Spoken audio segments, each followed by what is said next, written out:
Conde, é isso mesmo, é outro planeta.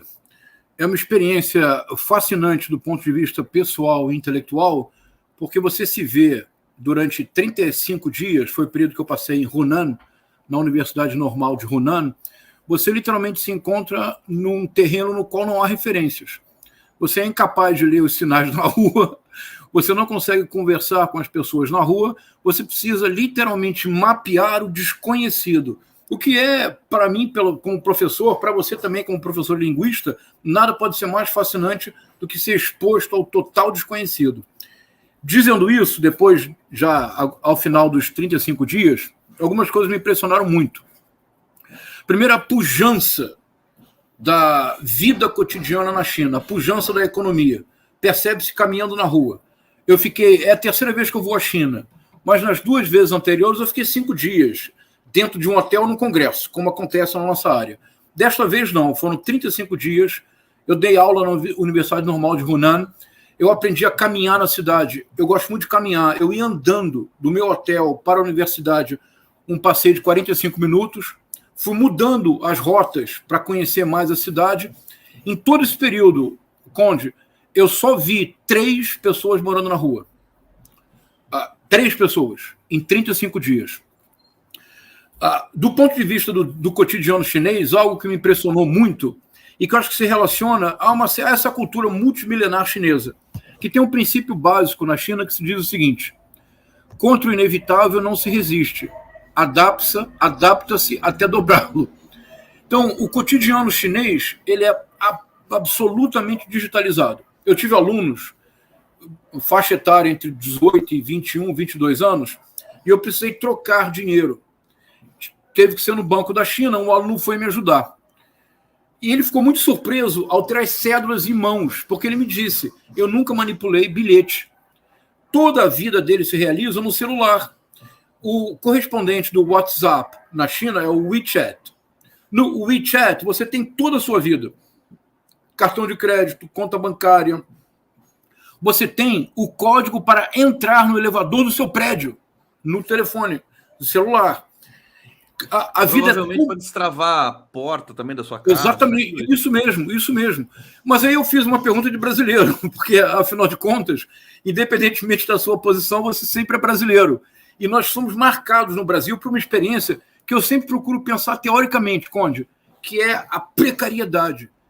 Como é que nós fazemos para viver num cotidiano marcado profundamente pela precariedade? Então, a minha pergunta para os alunos chineses, eu disse, meu Deus, e se houver algum problema na telefonia? E se o sistema falhar? Eles me olharam muito assustados e disseram, como assim, professor? Eu disse, e se a internet cair durante 24 horas e você não puder fazer nada? Eles disseram, professor, mas eu nem entendo o que o senhor está dizendo.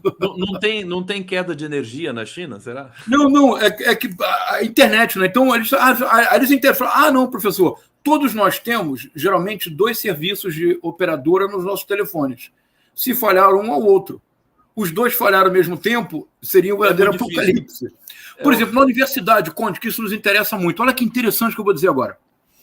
No Ocidente, agora nós estamos em polvorosa com o avanço da inteligência artificial, chat GPT, etc. Na China, já há 2 anos, há programas específicos para assimilação da inteligência artificial nas universidades, com ênfase para as humanidades. Olha que eu vou lhe contar agora, Conde, olha que genial.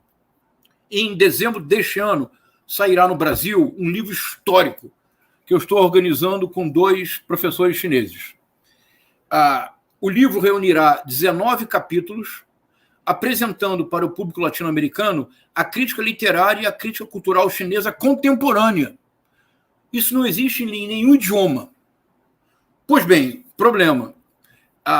Podemos publicar o livro no Brasil, obtivemos recursos na nossa universidade, mas a tradução é muito cara, é um processo muito lento.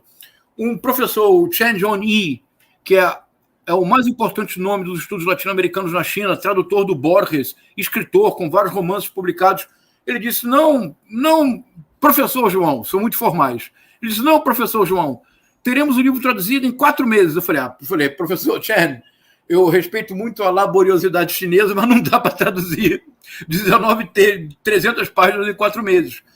Sabe como é que foi feita a tradução? Conde, olha isso. Do mandarim para o português, a primeira versão foi feita por inteligência artificial. Eu, como um professor velhinho humanista, disse, não, professor Chen Yanji, desculpe, mas não, tem que ser um ser humano traduzindo. Ele disse, João, olha como é que nós fazemos aqui. A taxa de acerto do computador, da inteligência artificial, do mandarim para o português, está em torno de 70% a 75%. Do mandarim para o inglês é ainda maior, porque o volume de textos traduzidos é muito maior. Esses textos traduzidos por inteligência artificial foram submetidos à professora Fan Xin, que é a professora de literatura brasileira da Universidade de Pequim. Eu a conheço, uma excelente colega, jovem, mas brilhante. Ela leu linha a linha, palavra a palavra. Eu recebi ontem os 19 textos traduzidos, com todas as correções da professora Fan Xin. Isso quer dizer que, do ponto de vista semântico, os textos que eu recebi são absolutamente corretos, em português. A minha tarefa agora, como editor, será aperfeiçoar a linguagem. Ter certeza que os giros de linguagem são adaptados ao português brasileiro. E mais, sempre que necessário, pedir o acréscimo de uma nota de pé de página para esclarecer um dado que será opaco para o público latino-americano. Então, Conde, em 6 meses, nós teremos um livro de 300 páginas com uma edição primorosa. Cada capítulo terá, a primeira página do capítulo será o texto em mandarim, que eu acho que vai ficar charmoso. E você, então... olha, então agora veja como que eles estão assimilando a inteligência artificial, fazendo com que a inteligência artificial trabalhe para eles e não contra eles. Eu acho que isso é um modelo para pensar a China.